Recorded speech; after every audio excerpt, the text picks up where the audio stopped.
الحمد للہ رب العالمین والعاقبۃ للمتقین والصلاة والسلام علی سید الانبیاء والمرسلین اعوذ باللہ السمیع العلیم من الشیطان الرجیم من ہمزہ ونفخہ ونفثہ بسم اللہ الرحمن الرحیم یا ایہا الذین آمنوا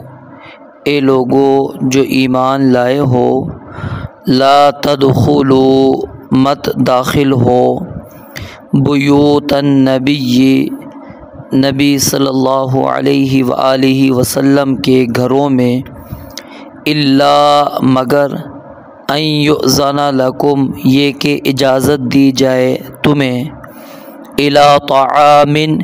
کسی کھانے کی طرف، غیر ناظرین اس حال میں کہ نا انتظار کرنے والے ہو، انا ہو اس کے پکنے کا۔ انا یعنی اس کا معنی ہوتا ہے کسی چیز کا وقت ہو جانا،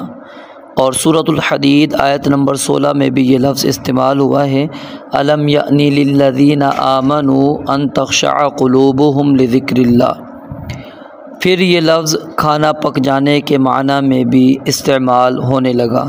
کیونکہ پکنے پر اس کے کھانے کا وقت ہو جاتا ہے۔ ولیکن اور لیکن اذا جب دعیتم تم بلائے جاؤ، فادخلوا پس تم داخل ہو جاؤ، فاذا پھر جب طعمتم تم کھا چکو، فانتشروا تو منتشر ہو جاؤ، ولا مستأنسین اور نہ بیٹھے رہو اس حال میں کہ دل لگانے والے ہو، لحدیث کسی طرح کی بات میں، ان ذالکم بے شک یہ بات، کانا ہمیشہ سے ہے، یؤذی اذیت دیتی تکلیف دیتی، النبی صلی اللہ علیہ وسلم نبی مکرم علیہ الصلاۃ والسلام کو، فیستحیی تو وہ شرم کرتا ہے، منکم تم من سے، واللہ اور اللہ تعالی لا یستحیی نہیں شرماتا، من الحق حق بیان کرنے سے، حق سے، وَإِذَا اور جب سألتموہن تم مانگو ان سے، کن سے؟ ازواج مطہرات رضوان اللہ علیہن اجمعین جو کہ امہات المؤمنین ہیں، متاعاً کوئی سامان، فاسألوہن پس ان سے مانگو، من وراء حجاب پردے کے پیچھے سے، ذالکم یہ اطہر زیادہ پاکیزہ ہے، لقلوبکم تمہارے دلوں کے لیے، وقلوبہن اور ان کے دلوں کے لیے، وما کان اور کبھی بھی نہیں ہے، لکم تمہارا حق، ان تؤذوا کہ تم تکلیف دو، رسول اللہ اللہ کے رسول علیہ الصلاۃ والسلام کو، ولا ان تنکحوا اور نہ ہی یہ حق ہے کہ تم نکاح کرو، ازواجہ اس کی بیویوں سے، من بعدہ اس کے بعد، ابداً کبھی بھی، ان ذالکم بے شک یہ بات، کان عند اللہ عظیما اللہ تعالیٰ کے نزدیک ہمیشہ سے بہت بڑی ہے، ان اگر تبدو تم ظاہر کرو، شیئن کسی چیز کو، او یا تخفوہ اسے چھپاؤ، فإن اللہ پس بے شک اللہ تعالیٰ، کان بکل شیء ہمیشہ سے ہے ہر چیز کو، علیما خوب جاننے والا۔ لا جناح کوئی گناہ نہیں، علیہن ان عورتوں پر، فی آبائہن ان کے باپوں کے سامنے آنے میں، ولا ابنائہن اور نہ ان کے بیٹوں میں یعنی ان کے سامنے آنے میں، ولا اخوانہن اور نہ ان کے بھائیوں میں یعنی ان کے سامنے آنے میں، ولا ابناء اخوانہن اور نہ ان کے بھتیجوں میں، ولا ابناء اخواتہن اور نہ ان کے بھانجوں میں، ولا نسائہن اور نہ اپنی عورتوں میں، ولا اور نہ ہی ان کے سامنے آنے میں، ما ملکت ایمانہن جن کے مالک ہیں ان کے دائیں ہاتھ۔ واتقین اللہ اور اللہ تعالیٰ سے ڈرو اے عورتوں، ان اللہ بے شک اللہ تعالیٰ کانا ہمیشہ سے ہے، علی کل شیء ہر چیز پر، شہیدہ پوری طرح شاہد۔ ان آیات مبارکہ کے اندر اللہ رب العالمین نے بہت سے احکامات بیان کیے ہیں، اور خصوصاً ازواج مطہرات امہات المؤمنین رضوان اللہ علیہن اجمعین، ان کے آداب کو اللہ تعالیٰ نے ذکر کیا۔ نبی مکرم صلی اللہ علیہ وآلہ وسلم کے گھروں میں داخلے کے متعلق آداب اللہ رب العالمین نے بیان کیے، اور اس کے ساتھ ساتھ اہل عرب میں جو غیر مہذب عادات پھیلی ہوئی تھی ان کا اللہ رب العالمین نے تذکرہ کیا۔ پھر اسی آیات کے اندر اللہ رب العالمین نے حجاب، پردے کا حکم اللہ رب العالمین نے نازل کیا، اور انہی آیات کے اندر اللہ رب العالمین نے اس بات کا بھی حکم دیا کہ رسول مکرم صلی اللہ علیہ وآلہ وسلم کے بعد آپ کی ازواج سے نکاح نہیں کیا جائے گا۔ تو الغرض اور بھی بہت سارے احکامات، بہت ساری باتیں ان آیات کے اندر اللہ رب العالمین نے بیان کی ہیں۔ تو ہم آیات کو پڑھتے چلے جائیں گے، اور جو ان کے اندر چیزیں موجود ہیں ان کو انشاءاللہ ہم سمجھنے کی کوشش کریں گے۔ دور جاہلیت میں عرب لوگ بلا تکلف ایک دوسرے کے گھروں میں داخل ہو جایا کرتے تھے، چلے جاتے تھے، کوئی رکاوٹ نہیں ہوتی تھی۔ کوئی کسی سے ملنے گیا ہے تو اس کے دروازے پر دستک نہیں دیتا تھا، دروازے کے باہر کھڑے ہو کر انتظار نہیں کرتا تھا، بلکہ بلا تکلف وہ گھر کے اندر چلا جاتا اور عورتوں سے بات کر لیتا،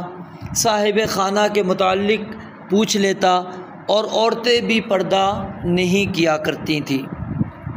جب عرب کے اندر یہ چیز موجود تھی تو ظاہر ہے بعض اوقات اس سے بہت سی اخلاقی خرابیوں کا آغاز ہو گیا، تو اس لیے اللہ رب العالمین نے سب سے پہلے ازواج مطہرات رضوان اللہ علیہن اجمعین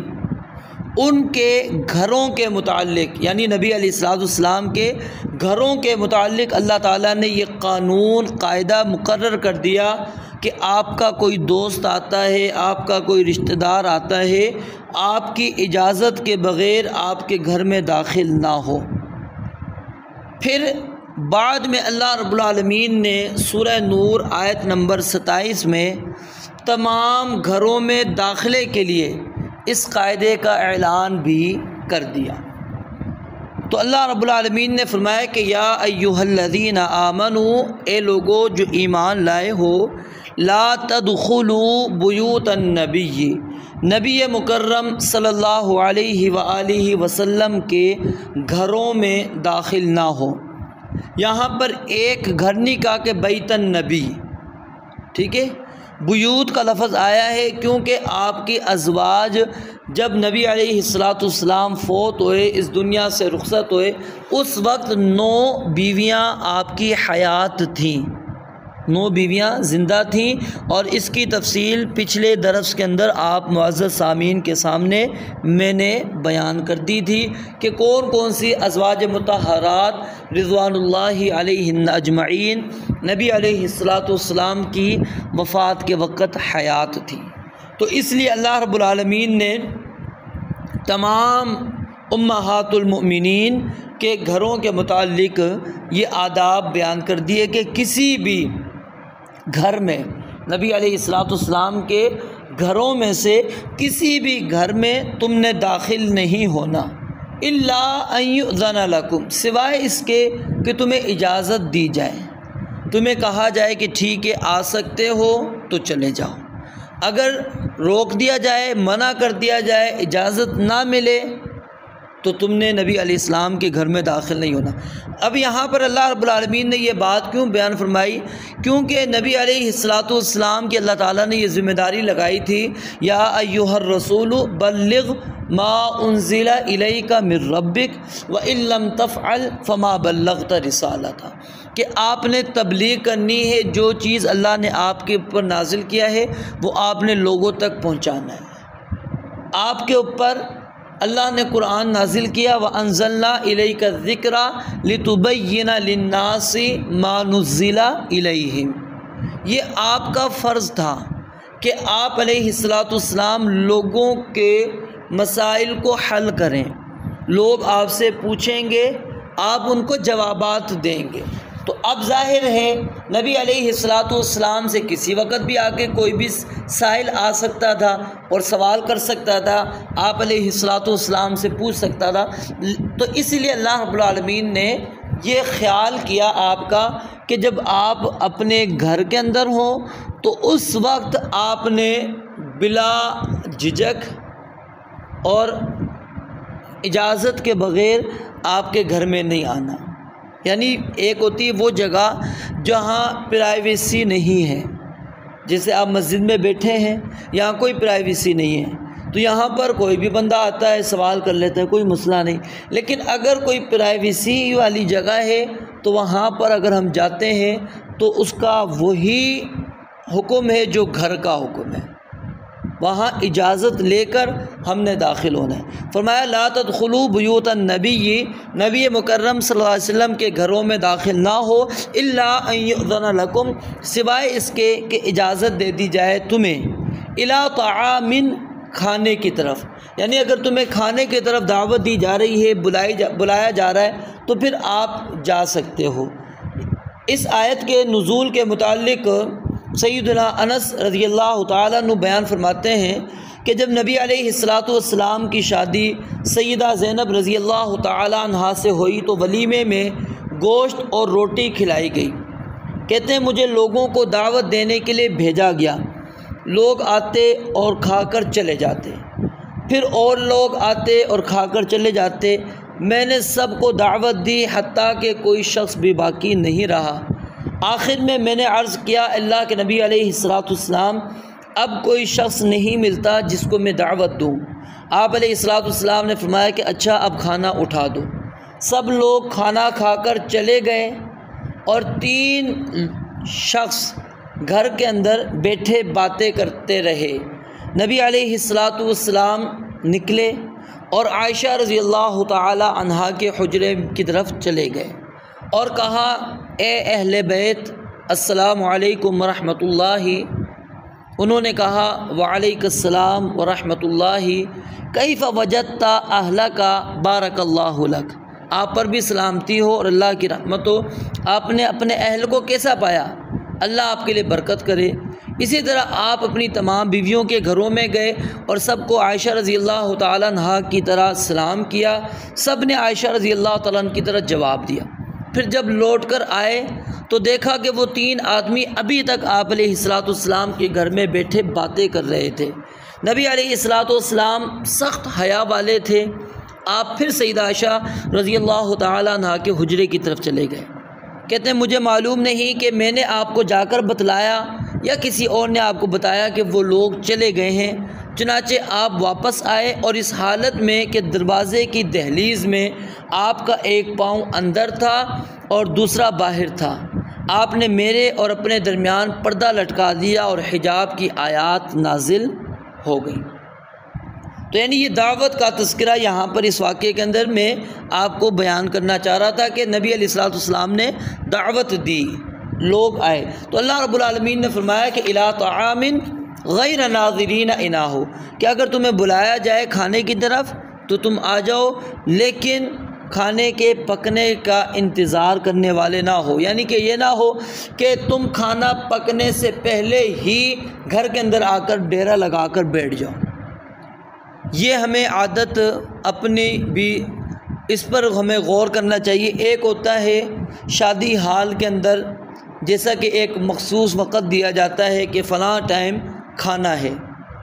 اگرچہ ہمارے ہاں اس سے بڑی لیٹ معاملات چلتے ہیں، تو اب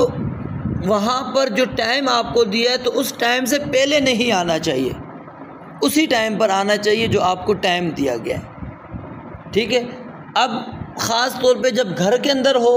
تو وہاں پر جب آپ آئیں گے تو خواتین کے لیے بہت سی پریشانیاں ہو سکتی ہیں، تو اس لیے اللہ رب العالمین نے یہ جو غیر مہذب عادت ان کے اندر پھیلی ہوئی تھی اس کو ختم کیا۔ اس کو علماء نے ایک اس انداز کے اندر بھی بیان کیا ہے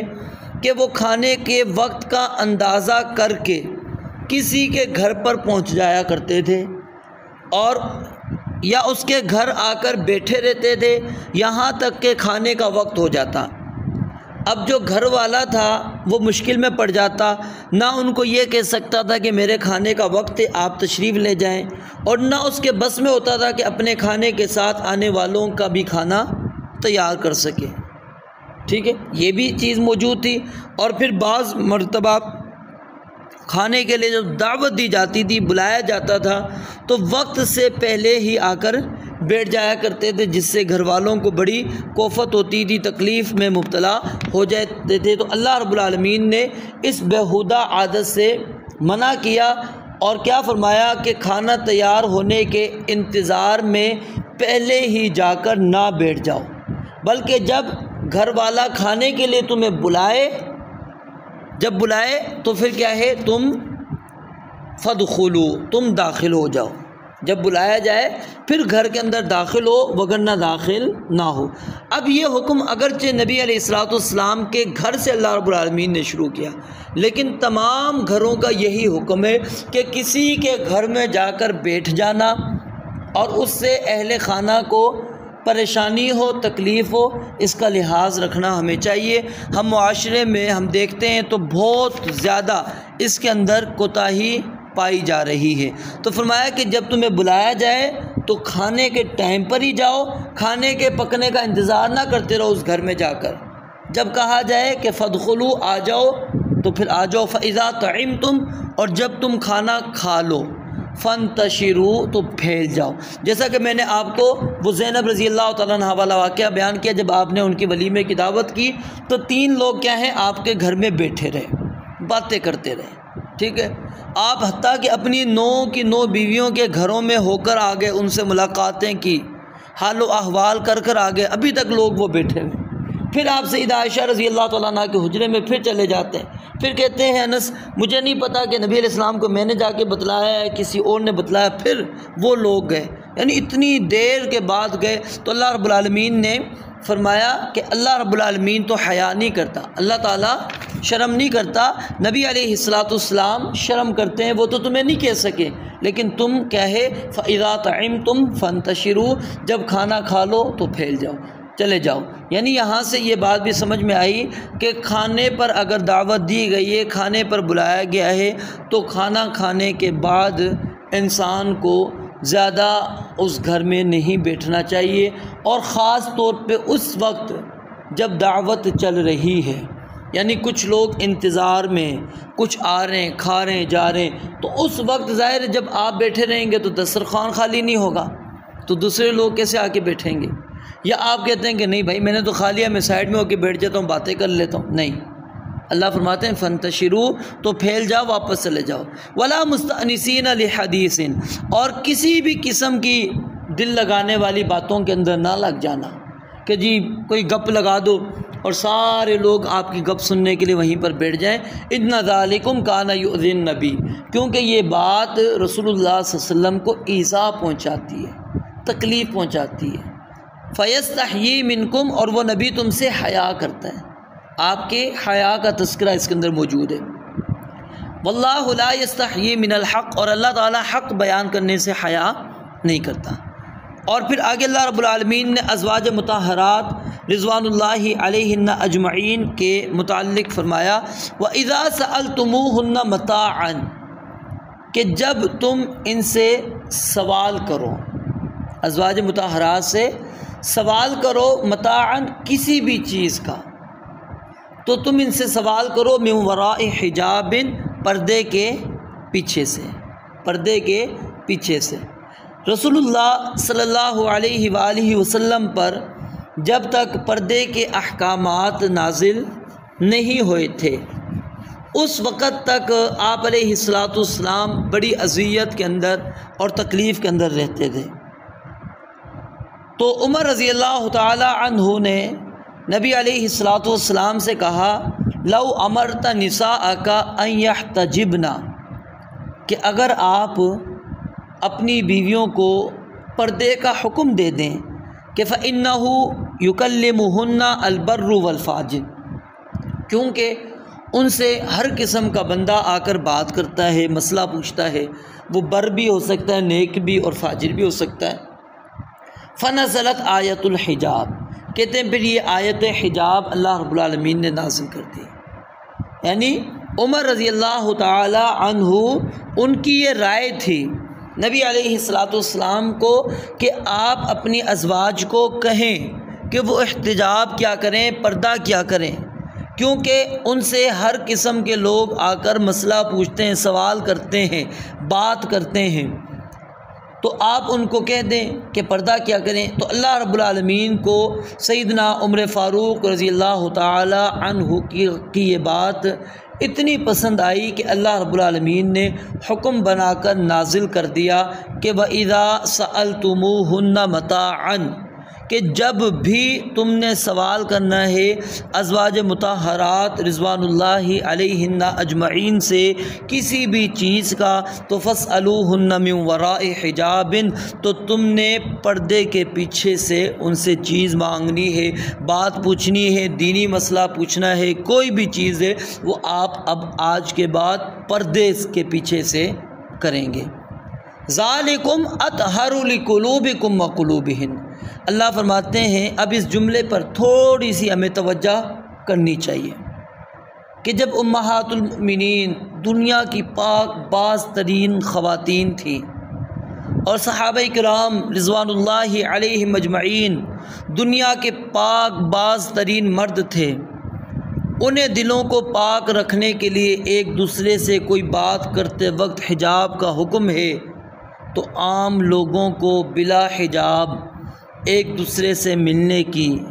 وہ چاہے گھروں میں ہو، اسپتالوں میں ہو، اسکولوں کے اندر ہو، کالجوں یونیورسٹی کے اندر ہو، پارکوں کے اندر ہو، عدالتوں کے اندر، اسمبلیوں میں ہو، تو بلا تکلف میل جول مخلوط معاشرے کی کیا اسلام میں گنجائش ہو سکتی ہے؟ اور ان کے دلوں کی طہارت اور پاکیزگی کی ضمانت کیا ہو سکتی ہے؟ حالانکہ وہ پاکیزہ معاشرہ، اس کے اندر اللہ رب العالمین یہ کہہ رہے ہیں آج ہمارے دل پاکیزہ نہیں، معاشرہ پاکیزہ نہیں، ہم کہتے ہیں کہ جی اصل جو پردہ ہے وہ کس چیز کا ہے؟ دل کا ہے، کیونکہ شرم و حیا اور برے خیالات کا تعلق کہتے ہیں دل سے ہے۔ یہ ظاہر پردہ، عورت چادر پہنے، عورت جو ہے نا حجاب پہنے، اس کی کچھ ضرورت نہیں ہے۔ جو بندہ یہ بات کہتا ہے اس کو اس بات پر غور کرنا چاہیے کہ اس کو اللہ اور اس کے رسول علیہ الصلاۃ والسلام کے احکام دل سے پسند نہیں ہیں، جب بھی وہ اتنی بڑی بات کر رہا ہے۔ تو اللہ رب العالمین نے فرمایا ذالکم اطہر لقلوبکم وقلوبہن، یہ تمہارے دلوں کے لیے اور ازواج مطہرات رضوان اللہ علیہن اجمعین کے دلوں کے لیے زیادہ پاکیزہ کی بات ہے کہ تم آئندہ جب بھی ان سے بات کرو، کوئی مسئلہ پوچھو، کوئی سوال کرو، تو پردے کے پیچھے سے کرو۔ وما کان لکم ان تؤذوا رسول اللہ، اور فرمایا رسول اللہ صلی اللہ علیہ وسلم کو ایذا دینا، تکلیف دینا، چاہے آپ کے گھر میں بلا اجازت داخل ہونا ہو، یا آپ کی خواہش کے بغیر آپ کے گھر میں بیٹھا رہنا ہو، یا حجاب کے بغیر ازواج مطہرات رضوان اللہ علیہم اجمعین سے گفتگو کرنا ہو، یا منافقین کی طرح کسی قسم کی دل آزار باتیں کرنا ہو،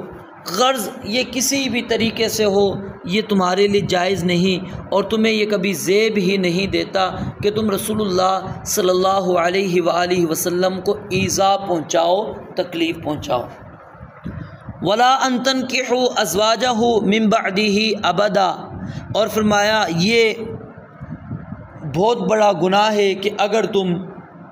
نبی علیہ الصلاۃ والسلام کی ازواج کے ساتھ، آپ کی بیویوں کے ساتھ نکاح کریں۔ حالانکہ نبی علیہ الصلاۃ والسلام کی بیویاں کیا ہیں؟ مسلمانوں کی مائیں ہیں، وازواجہ امہاتہم۔ تو اگر کوئی آدمی ان سے نکاح کرتا ہے تو گویا کہ اس نے اپنی ماں سے نکاح کیا، پھر جو احترام اللہ تعالیٰ نے انہیں بخشا ہے وہ کبھی بھی وہ ملحوظ نہیں رکھ سکے گا، اپنی آخرت کو برباد کر دے گا۔ تو اس نے فرمایا کہ یہ بہت بڑا گناہ ہے کہ تم ازواج مطہرات رضوان اللہ علیہن اجمعین سے نبی علیہ السلام کی وفات کے بعد نکاح کرو۔ اب یہاں پر کچھ لوگ ایک غلط فہمی پھیلانے کی کوشش کرتے ہیں، ایک غلط نظریہ لوگوں کے ذہنوں میں بٹھاتے ہیں، اور وہ کیا ہے کہ جی رسول اللہ صلی اللہ علیہ وسلم کے وفات کے بعد ازواج مطہرات رضوان اللہ علیہن اجمعین سے نکاح اس لیے حرام تھا کہ نبی علیہ السلام حیات ہیں، زندہ ہیں، آپ زندہ ہیں، تو اس لیے نبی علیہ السلام کی بیویوں کے ساتھ نکاح کو اللہ رب العالمین نے حرام قرار دے دیا۔ اور یہ بات انہوں نے اپنی کتابوں کے اندر اس حد تک بھی لکھ دی کہ نعوذ باللہ ثم نعوذ باللہ کہ رسول اللہ صلی اللہ علیہ وسلم کی قبر مبارک کے اندر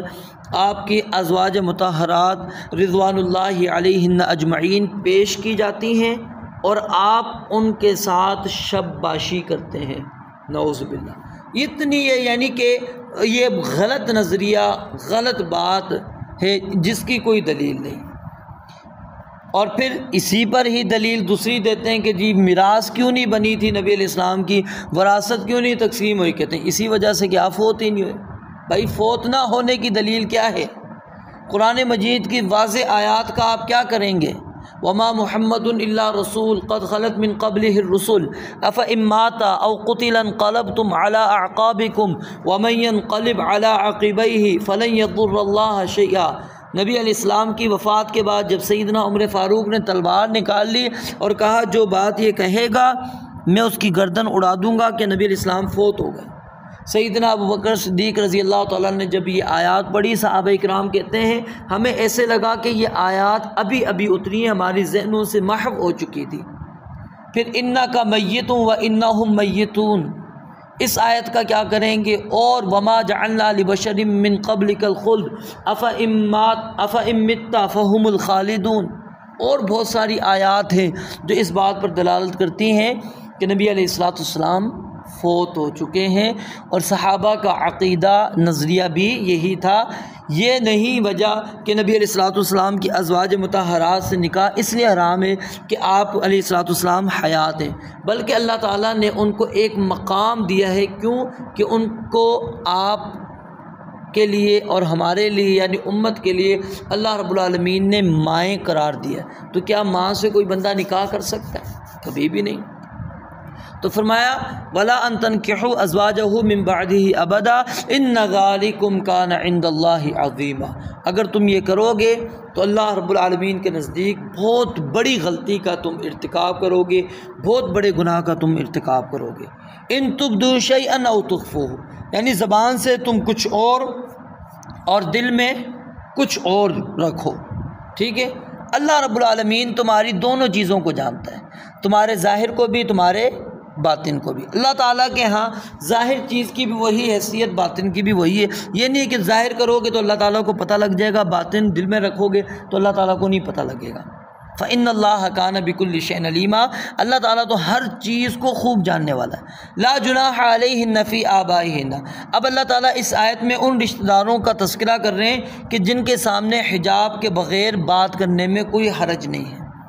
ٹھیک ہے؟ اور ان کے علاوہ دیگر جو محارم رشتہ دار ہیں ان کا بھی یہی حکم ہے، چاہے وہ نسبی ہوں رضاعی ہوں، ان کا یہی حکم ہے۔ اور پردے کے متعلق